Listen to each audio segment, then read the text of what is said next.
Bonjour à toutes et à tous et bienvenue dans cette nouvelle édition du JT consacré aux risques littoraux. La France est constituée de territoires particulièrement exposés à ce type de risques. Avec 5 500 km de côte en métropole et 14 500 km en outre-mer, la France compte au total 20 000 km de côte, ce qui en fait le deuxième espace maritime mondial derrière les États-Unis. Le littoral de France métropolitaine, sur ses trois façades maritimes de la Manche et de la mer du Nord, de l'Atlantique et de la Méditerranée, est constitué de 44% de côtes rocheuses et à falaises, de 39% de côtes de galets, de sable ou de vase et de 17% de côtes dites artificialisées, alors que l'outre-mer est en fait en très grande majorité des territoires insulaires et donc exposés aux risques littoraux. Avec 272 habitants par kilomètre carré, le littoral français a une densité environ 2,5 fois supérieure à la moyenne nationale et accueille, par ailleurs, des millions de touristes chaque année. Les risques littoraux s'accentuent dans un contexte d'urbanisation et d'artificialisation croissante des sols et avec le dérèglement climatique et ses conséquences en termes de hausse du niveau de la mer, de fréquence et d'intensité des épisodes tempétueux. Les risques littoraux, ce sont les risques de submersion marine occasionnés par une inondation de la zone côtière par la mer en cas de tempête ou de forte marée, mais c'est aussi l'érosion du trait de côte et l'avancée dunaire, c'est-à-dire la progression d'un front de dune vers l'intérieur des terres. Le JT commencera par un reportage qui détaillera les risques littoraux et les actions déployées pour s'en prémunir. Le grand témoin, le député LREM de la Vendée Stéphane Buchou, auteur du rapport parlementaire « Quel littoral pour demain ?», nous dévoilera les principales conclusions du travail qu'il a remis à l'automne dernier au gouvernement. Enfin, ce JT se terminera par un tout en images sur l'actualité des catastrophes naturelles dans le monde. Les tempêtes hivernales s'accompagnent souvent d'épisodes de submersion, d'écroulement de digues de protection et de recul des dunes. Ce reportage explique comment de multiples acteurs se mobilisent pour mieux comprendre les risques littoraux. Ces acteurs cherchent aussi à évaluer les conséquences de cette évolution et identifient les actions pour s'y adapter. Tout de suite, notre reportage. Les risques littoraux se manifestent régulièrement et parfois de manière spectaculaire. Chacun connaît l'histoire de l'immeuble Signal, ce bâtiment d'appartements construit en 1967 à 200 mètres du front de mer sur la commune de Soulac, dans le Médoc, dont les propriétaires ont été évacués en 2014 et qui se trouve désormais directement face à la mer. La typologie des différents risques littoraux se distingue notamment par les différents types d'aléas littoraux, c'est-à-dire il y a essentiellement l'érosion côtière et la submersion marine. L'érosion côtière, elle peut se traduire par une avancée de la mer vers la terre, donc c'est-à-dire un recul vers la terre de l'indicateur le plus connu qui est le trait de côte, entre guillemets. Ce trait de côte marque l'interface entre la terre et la mer.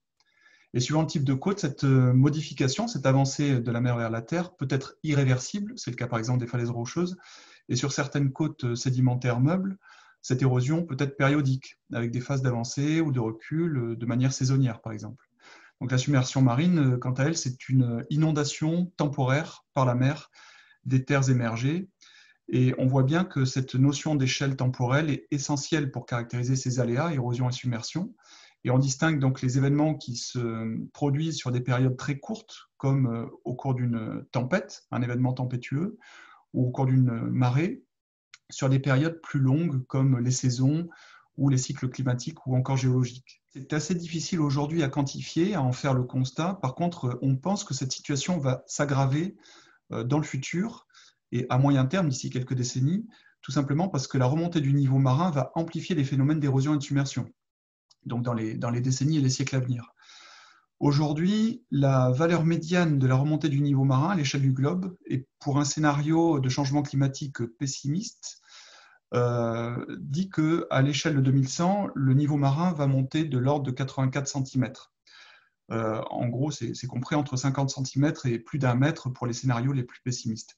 Donc, cette remontée du niveau marin implique qu'il y a des portions du territoire qui pourront être submergées de manière permanente. Aujourd'hui, elles le sont de manière temporaire, mais elles pourraient l'être de manière permanente, tandis que d'autres portions du littoral seront soumises à des submersions temporaires beaucoup plus récurrentes. En effet, il y a des niveaux d'eau qui se produisent actuellement en moyenne une fois par siècle et qui se produiraient en moyenne tous les ans. Les risques littoraux ont des répercussions spectaculaires, mais aussi des conséquences dramatiques. En février 2010, les inondations occasionnées par la tempête Xynthia ont causé le décès de 35 personnes en Vendée, dont 29 dans la seule commune de La Faute-sur-Mer. Suite à cette catastrophe humaine et matérielle, l'État a d'ailleurs décidé que les programmes d'action de prévention des inondations, PAPI, initiés en 2002 pour gérer les inondations fluviales, seraient déclinés pour intégrer le risque de submersion marine. Tout d'abord, prendre conscience de l'importance de ces risques et des phénomènes qu'ils engendrent. Et puis, deuxièmement, vraiment anticiper la survenue des risques pour être en capacité d'adapter les territoires. On sait que le niveau de la mer s'élève, on le mesure, on l'observe, ça va se poursuivre. Les niveaux extrêmes de la mer qu'on observait de manière centenale au XXe siècle vont plutôt se produire de manière annuelle au XXIe siècle. Le premier frein, c'est la perception qui peut être faussée des risques littoraux.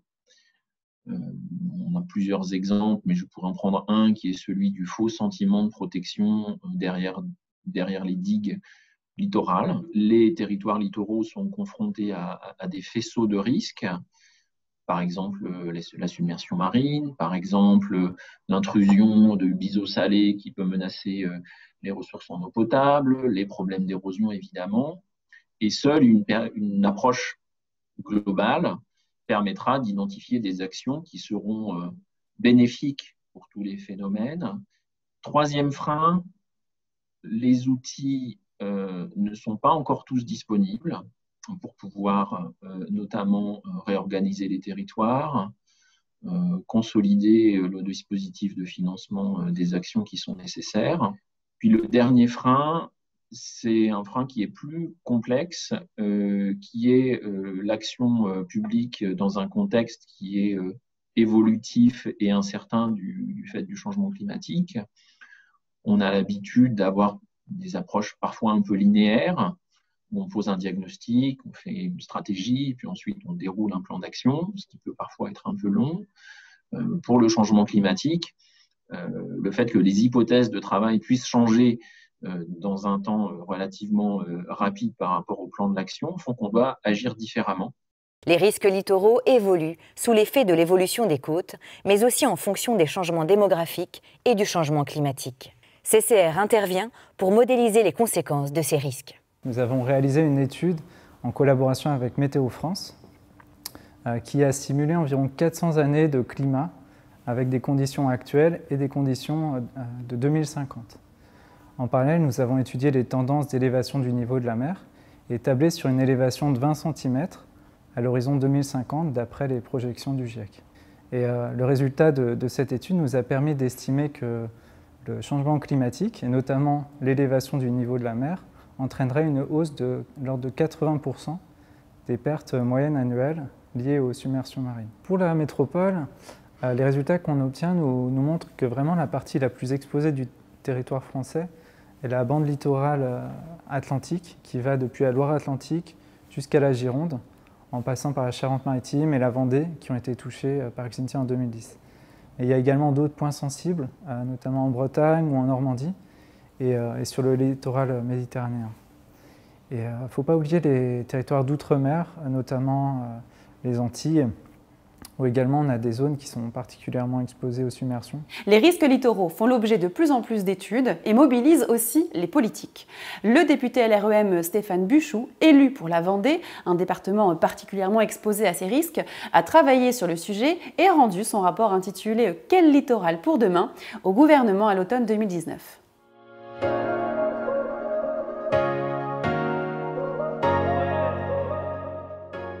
On est sur des territoires qui sont, pour beaucoup d'entre eux, des territoires menacés. Et donc, il faut avoir conscience de cette menace, de ce risque.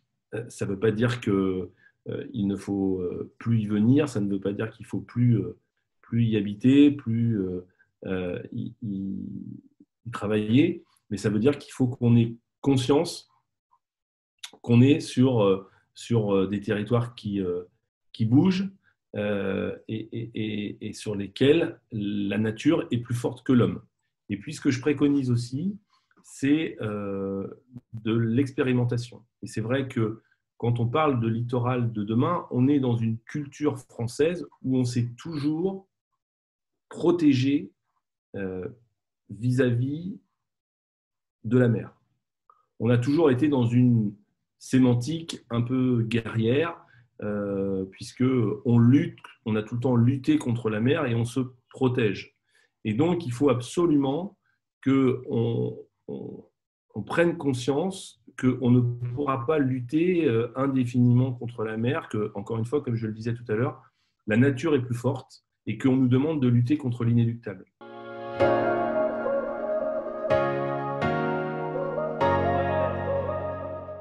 Moi, je propose de lever un certain nombre de verrous aujourd'hui, pas de les lever au niveau national, mais de les lever lorsque certains territoires, et certains le sont, prêts à le faire.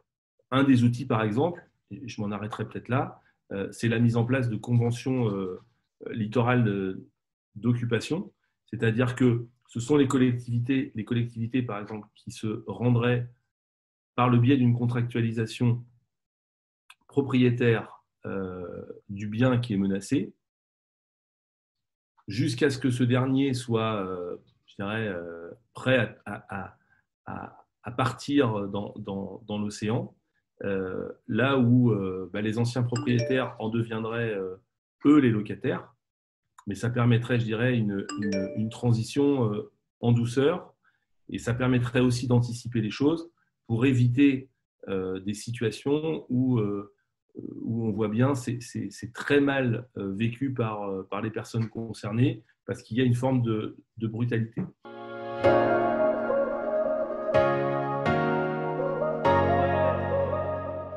Sur la base de l'expérimentation, on substitue la protection à la relocalisation. Parce que la relocalisation, on en parle, mais aujourd'hui, de manière très concrète, elle n'est pas mise en œuvre en France. Ou alors, elle l'est de manière très, très ponctuelle, parce qu'on n'a pas pu faire autrement, parce que l'urgence a nécessité que on reloge des gens, parce que leur maison allait tomber dans vraiment manière très, très rapide, allait partir dans la mer. Donc, moi, ce que je propose, c'est que vraiment, il y a des endroits en France, je pense par exemple dans le département de la Manche où j'ai pu me rendre, ou par exemple sur l'île d'Oléron où je me suis aussi rendu, ou en Martinique sur le site du Prêcheur, par exemple. Des territoires sont prêts. Donc, passons de la protection à la relocalisation. Je vous propose de conclure ce JT par un tout en images sur l'actualité des catastrophes naturelles dans le monde.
Cette édition du JT dédiée aux risques littoraux est maintenant terminée. Merci de votre attention. À bientôt sur News Assurance Pro.